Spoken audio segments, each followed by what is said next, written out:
disampaikan oleh Imam Muslim di dalam Sahih Muslim, satu riwayat ini. Kata beliau, la yustata'ul ilmu birohatil jism. Ilmu itu tidak bisa diraih dengan tubuh yang santai. Mau santai-santai nuntut ilmu tidak bisa begitu. Ada ungkapan ilmu itu tidak bisa memberikan separuh dirinya kecuali kita menyerahkan seluruh diri kita. Artinya harus fokus.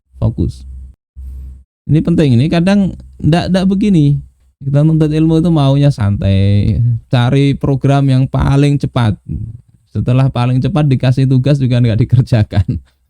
Ini problem kayak gitu.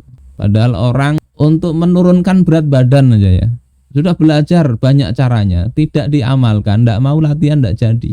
Oh, saya sudah tiap hari menonton orang berlari misalnya, kok nggak turun berat badan saya? Ya sekedar nonton. Kita ini kadang pengajian sekedar jadi penonton.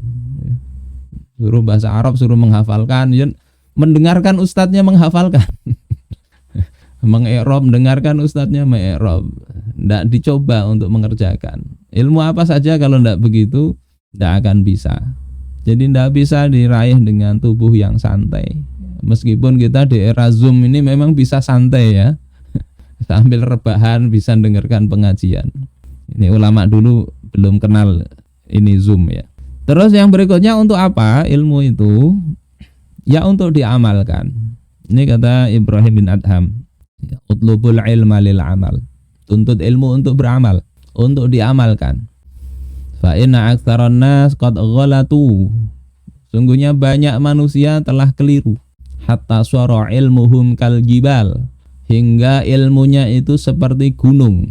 Wa amaluhum kadzar. Dan amalnya itu seperti debu, seperti atom. Tertipu di situ. Ilmu itu apa? Untuk diamalkan. Amal itu untuk apa? Ya untuk kemudian mendapatkan keridhaan Allah, bukan sekedar amal. Jadi amal yang kira-kira Allah kasihan kepada kita, Allah senang kepada kita.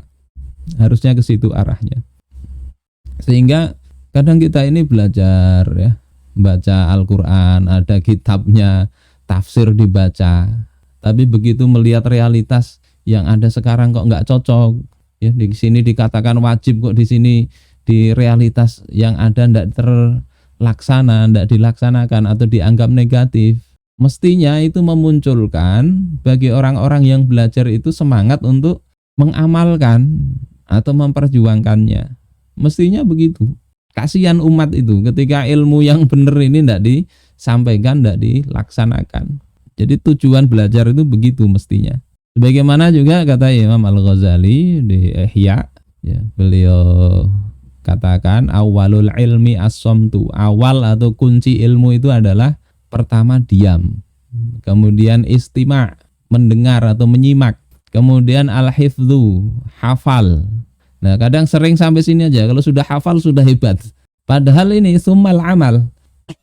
Kemudian amal. Amal mestinya begitu.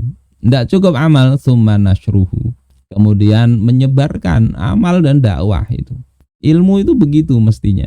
Nah, yang terakhir saya ingin sampaikan fitnahnya ilmu ini penting juga ya. Pengajian itu bisa kalau tidak kita pahami ini bisa kita justru dapat bencana dari ilmu itu. Kata Wahab bin Munabbih, inna lil ilmi tughyanan katughyanil mal. Ilmu itu bisa punya ini ya, kelewatan batas. Ada kedurhakaannya itu di situ. Sebagaimana juga harta itu membuat orang melewati batas. Ibnu Atsir mengatakan, yakni yahmilu sahibahu alat tarakhus bimashtabaha minhu ila ma la yahillulah. Ya, penyakitnya ilmu tadi itu bisa menjadikan orang yang memiliki ilmu itu mencari-cari tarakhus, kemudah-mudahan. Ya, dia banyak tahu pendapat itu ya. Ini gini, ini gini, ini gini, ini gini. Ya, setelah itu dia ambil yang paling mudah hingga kemudian dia bisa terjatuh kepada yang tidak halal. Dan ini kita bisa saksikan banyak kasus begitu.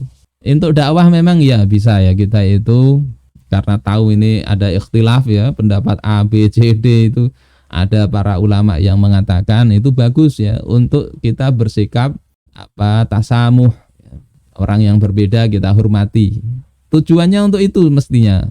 Kita tahu ikhtilaf. Tapi kalau tidak, kata Wahab bin Munabbih ini, justru ketika kita banyak tahu itu kita bisa ngambil sesuatu yang justru menjerumuskan kita kepada yang enggak halal. Ada aja ulama yang begini, ambil yang paling ringan yang kemudian sebetulnya itu haram ya, dalam pandangan yang kuat. Dan ini banyak begini ya. Mudah-mudahan kita tidak begitu. Karena ketakwaan itu akan menjadikan jangankan yang begitu ya, yang dia halal aja bisa dia hindari. Dia hindari karena takut terjatuh kepada jalan yang haram. Sikap warok ya, warok, kehati-hatian. Walaupun tadi untuk sikap dia bisa toleran terhadap yang beda pendapat, tapi untuk mengambil pendapat, dia pendapat yang paling mantap, insya Allah begitu. Kemudian wa yatarafa'u bihi ala man tunahu. Dia itu merasa tinggi sehingga akhirnya meremehkan orang lain. Apa gelar Anda? Ndak level dengan saya.